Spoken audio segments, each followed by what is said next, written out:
I'm sorry I chose you again. I just needed to do the bathing suit, the last bit. I found the tuck bathing suits, the tuck-friendly bathing suits. So if you need a women's bathing suit and you have a little extra meat down there that you gotta hide, you have one option. That is the only bathing suit that I found in the entire store, and it's in the Pride section. It's not in the kids section, women's section, boys section, baby section. It is in the Pride section. It was the only one I could find.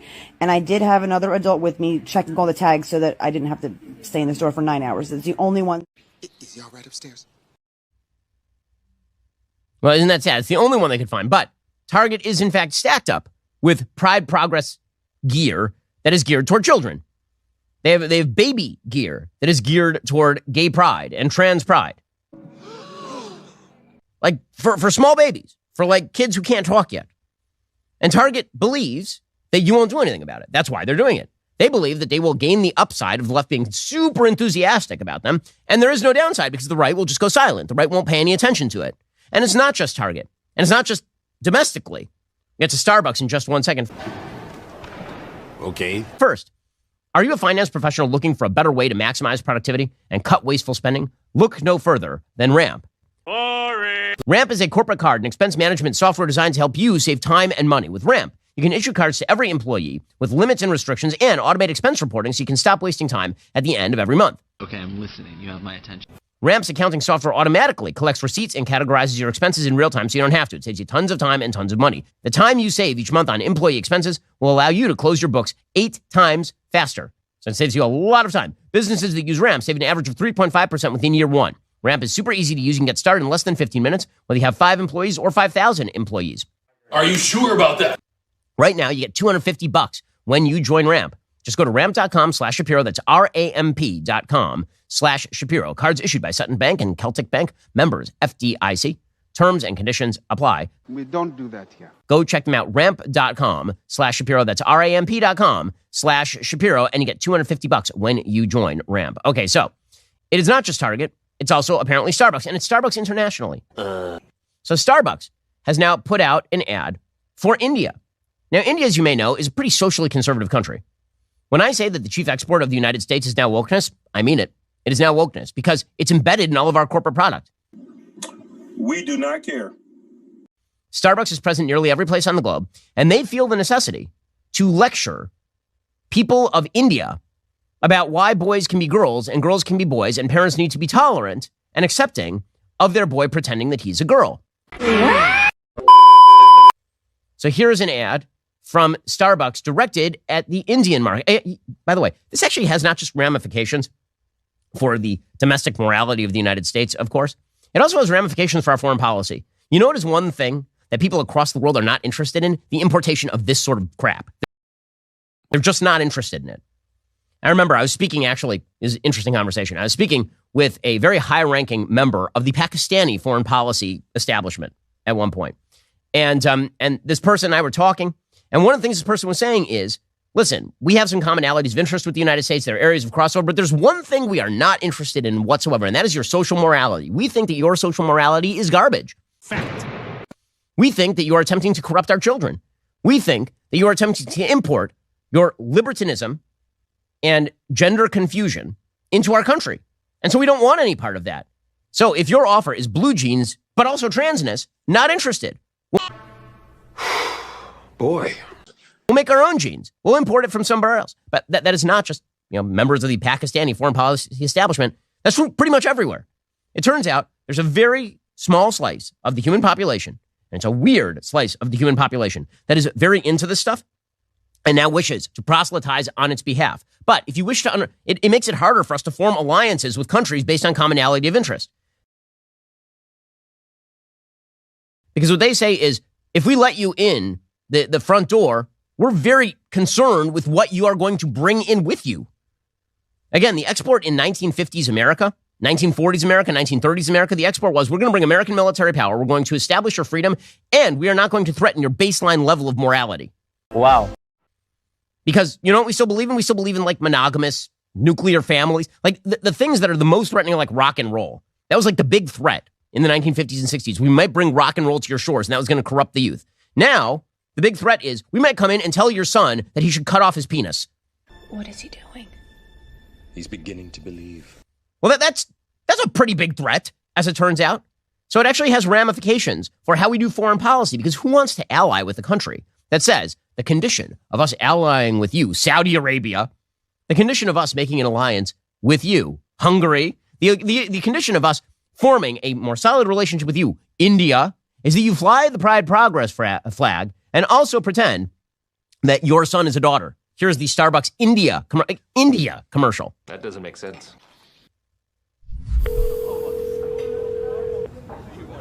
It says calling Arpit. It's an older gentleman calling his son on his phone.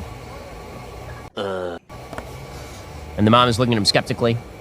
सुनो, इस बार गुस्सा मत होना. And she says, listen, don't get angry this time, please. They're in a Starbucks. Stop it. Get some help. And he's starting to Thank you, get Papa, upset. for And here comes listening. look, Arpit's a girl. But Arpit isn't a girl. I know, Arpit's a dude. बड़े Thanks साल for meeting me, बीत गए. Dad. I know it's been आज भी years, मेरे लिए सब कुछ हो. but you still mean the world to me.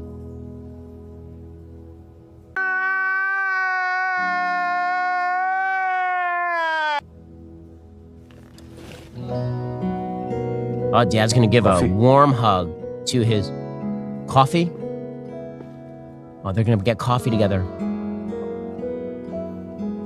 And then Mom is so accepting. Now Dad's accepting all because of Starbucks' coffee. Oh, little burnt coffee makes you... Your habits haven't changed, says the dad. Coffees for Arpita. 3 cold coffees for Arpita. And it's for Arpita, not Arpit. Coffees for Arpita. And he ordered it because he's accepting her name, guys. Oh, so, and the guitar music is gonna... For me, you are still my kid. Only a letter has got added to your name. He doesn't say the part where the got subtracted. And the singing. Like Sarah McLaughlin, Indian style over here. It's...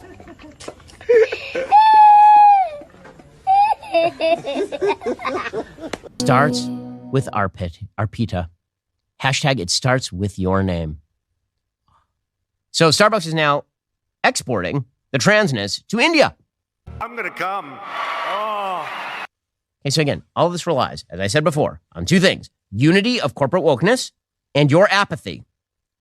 All right, again, another example, unity of corporate wokeness. Adidas has now decided that the best way to sell female swimsuits is to put a dude in them. What?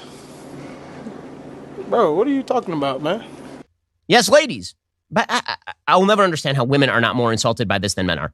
Men are insulted by this because we just think it's ridiculous. It's absolutely absurd. Men are not women. Women are not men. We all get it. Women are like, I will never understand how a woman is not insulted by a man wearing a woman's bathing suit and pretending to be female. It will never cease to amaze me. Bruh, chill. We are a culture that says that cultural appropriation is in and of itself bad, right? You're not allowed to wear a garment that is another culture's garment. We're not allowed to do that, but you're allowed to literally appropriate another sex. And everybody goes, oh, yeah. So here is Adidas. Adidas. Now, I have a question. How much of their market is this? I don't know. How much of the Adidas market for bathing suits is men who want to wear one-piece swimsuits that show off the crotch bulge? How many? I'm going to go like there are 7 people. That's not a huge population. But again, they're relying on the idea that if they virtue signal to the left will be super enthusiastic about Adidas. And they're relying on you not to stop shopping at Adidas. Because, hey, you got to buy a bathing suit somewhere. Here is the Adidas ad for a male in a female swimsuit. And it says, love unity on the swimsuit. And this is a man. What the? And you can tell this is a man by literally all available evidence. Up to and including the obvious and clear biology of this person. The male shoulder physique, the crotch bulge, the whole thing. This is clearly a dude. And this is a dude wearing a lady swimsuit and then sashaying around. And Adidas is pushing that. Meanwhile, speaking of people who claim the mantle of false victimhood, Harry and Meghan have a new documentary out on Netflix, and this one just looks absolutely awful. I've been forced by my team, by the way, to watch all of Gutsy. What do you mean by that? So I've been watching an awful lot of trash reality TV from pseudo-politicians lately. And man, I have to say, Gutsy was basically like taking a red hot poker and shoving it directly into your prefrontal cortex. It was both physically and psychically painful, just horrifying. Well, another show that it's a story that must be told, is of a prince and an actress who is a second-rate actress on a second-rate USA Network show who became a princess, whining about how tough their life is and how everybody is racist and how no one will give them their privacy. And the only way that they can get their privacy is by doing a massively distributed documentary on Netflix about what victims they are. What? Bro, what are you talking about, man? Again, I'm an American, which means I'm not super into the royal family. But I will say that back in the olden days, members of the royal family like this, it wouldn't have gone well by them in the days of the royalty. Anyway, here is a little bit of the preview for Harry and Meghan's new Netflix documentary. It just looks interminably awful. Okay. It's really hard to look back on it now and go, what on earth happened? You hear that? That is the sound of hearts breaking all around the world. She's becoming a royal rock star. And then everything changed. Wait for it. Here it comes. Almost there. There's a hierarchy of the family. You know, there's leaking, but there's also planting of stories. There was a war against Meghan. Okay, pause right there for a second. How made up is this? How made up is this? This is so made up. This particular documentary, there's a shot. It shows like how there's a war against Meghan. It's a war against Meghan and Harry. Okay, I'm listening. You have my attention. Okay, there was no war against Meghan and Harry until she turned out to be a harpy. That's the simple story is Meghan went into the royal family, started calling everybody a racist and suggesting that she was victimized by being part of the royal family, but not getting privileges to which she was not entitled. Women.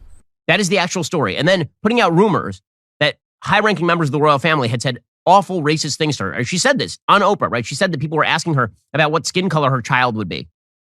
And then she won't name who would do that. Because first of all, everybody knows what skin color your child is going to be. Yes, exactly. You're a black woman and your husband is white. What are we, 2? Like, why is this complex at all? Your kid will be of mixed race. Ooh, you mean just like half the population of the earth. That was easy. We'll get to more on this in just one second. First, with everything going on in the world right now, like election day, you could really use a good night's sleep. That's why you need to check out Helix mattress. So you can go to sleep tonight and then find out who actually won in the morning. Wow. I've had my Helix mattress for years at this point. It is wonderful because it is what allows me to have the rest that I so crave. Helix has several different mattress models to choose from, soft, medium, and firm mattresses. Mattresses great for cooling it down. Mattresses for spinal alignment, prevent morning aches and pains. Even a Helix Plus mattress for plus-size sleepers. If you're nervous about buying a mattress online, you don't have to be. Helix has a sleep quiz that matches your body type and sleep preferences to the perfect mattress for you. We don't do that here. Because why would you buy a mattress made for somebody else? I took the Helix quiz. I was matched with a firm yet breathable model because if it's not firm, then I get back pain. If it's not breathable, then I heat up too much. Go to helixsleep.com/Ben, take their 2-minute sleep quiz, find the perfect mattress for your body and sleep type. Your mattress will come right to your door, shipped for free. Plus, Helix has a 10-year warranty. You get to try it out for 100 nights risk-free. They'll even pick it up for you if you don't love it, but you will. Helix has over 12,000 5-star reviews. Their financing options and flexible payment plans make it so a great night's sleep is never far away. For a limited time, Helix is offering up to $350 off all mattress orders plus 2 free pillows for our listeners. It's their best offer yet. It's not going to last long. Hurry on over to helixsleep.com/Ben. With Helix, better sleep starts now. Okay, anyway, the giveaway here in this Netflix doc is even in the preview, there's a shot of Harry and Meghan walking across a plaza. And there's a camera that's trained down at them. It's a shot of the camera trained down at them. The idea is that they are victims. What? Right there, look at, oh my gosh, the coverage. Oh, the planting of stories, the leaking. Oh, it's so terrible. So the photographer in this picture put out a tweet saying, I was approved to shoot them by them. In this photo. So they're making it out to be like, what? Look what victim. They can't even have their privacy. This was staged. It was a staged photo. And the photographer who's taking the picture was asked to participate by them and their team. It's all produced, guys. Victimhood now gets produced at the level of tens of millions of dollars. We need a better class of victims in our civilization. That is for sure. Okay, a little more of this nonsense. Planting of stories. There was a war against Meghan to suit other people's agendas. War against Meghan. Hatred. It's about race. It's a dirty game. The pain and suffering dirty game. of women marrying into this institution, this feeding frenzy.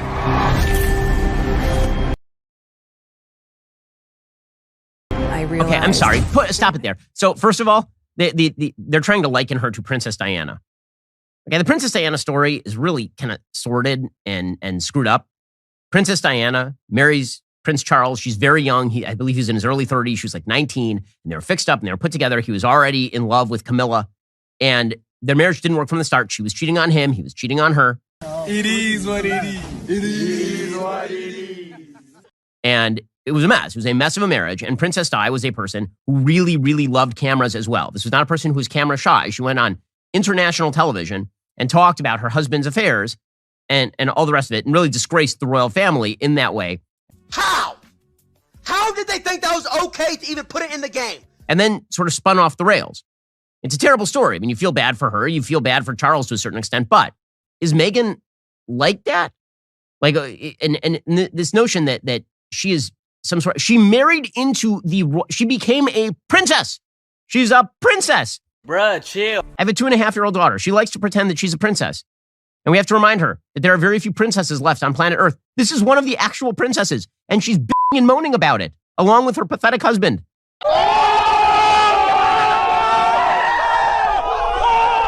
On Netflix, to the tune of millions of dollars, about how racist everybody is to her. No, that is a ginned up controversy. Name the prominent people who have said anything about her race being a negative. Meghan Markle.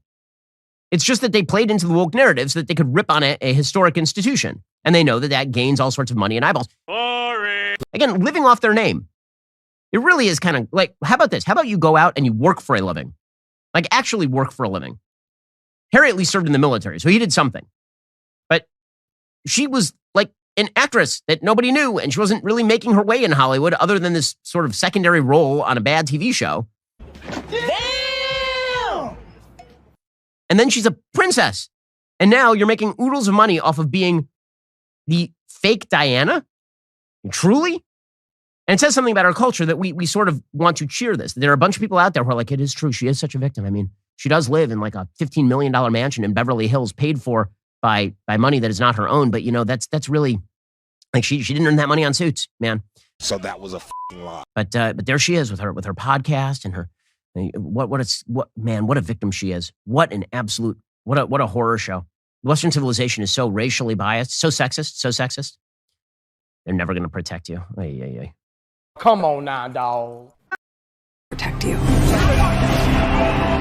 I was terrified. I didn't want the tears, the fake tears.